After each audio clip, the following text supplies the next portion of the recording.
Chapter 18, Volume. We'll start by looking at the volume of a cuboid. Pause the video and have a go at example 1 and 2. Before we look at example 1, we will look at the formula to find the volume of a cuboid.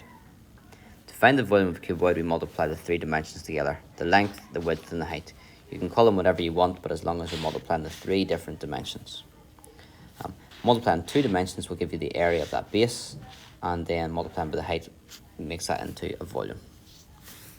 So example 1, find the volume of a cuboid. So volume is length times width times height. The length is 5, the width is 3, and the height is 4. So 5 times 3 times 4 gives us 60. Volume, the units for volume depend on the units for length. The units for length are centimetres, and when you change that into a volume, they would be centimetres cubed. Example 2, find the volume of the solid. This is not a cuboid, but we can cut it into two shapes. Shape A, which is a cuboid, and shape B, which is a cuboid. Find out the areas individually, and then we can add together the areas to get the total volume of the solid.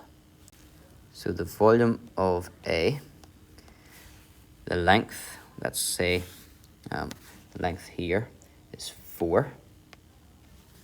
So it's going to be 4 times the width, maybe how far back that one's going, would be the same as this one here. So 10.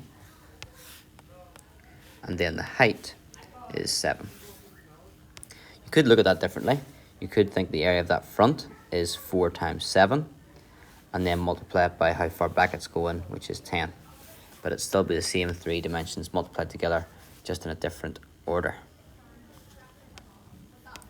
But that gives you 280. The volume of B, so this time the length, it's 9 the whole way across, so just here would be the 9 take off the 4. So this is 5. So it would be 5 times 10 is the width, and then the height is 2. Again, you might think of that slightly differently. You could do 5 times 2 is 10. 10 is the area of the front. Multiply it by how far back it's going to give us 10 times 10, which is 100. So the total volume is going to be 280 plus 100, which is 380. That will be centimetres, and that will be cubed. Now you can approach that a different way.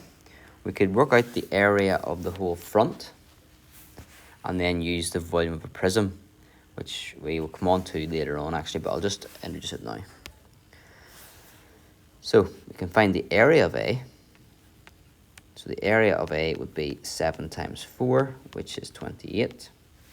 We can work out the area of B. It's 5 times 2, which is 10.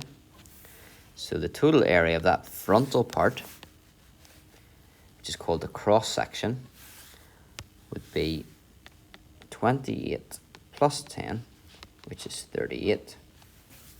And then to find the volume, which you'll see later on, is the definition is the area of the cross section, the area of this frontal part, which is 38, multiplied by how long it is, which is 10. And that would give you 380 centimetres cubed, like the other method. So either one is fine there, as long as you are clear in showing all your method.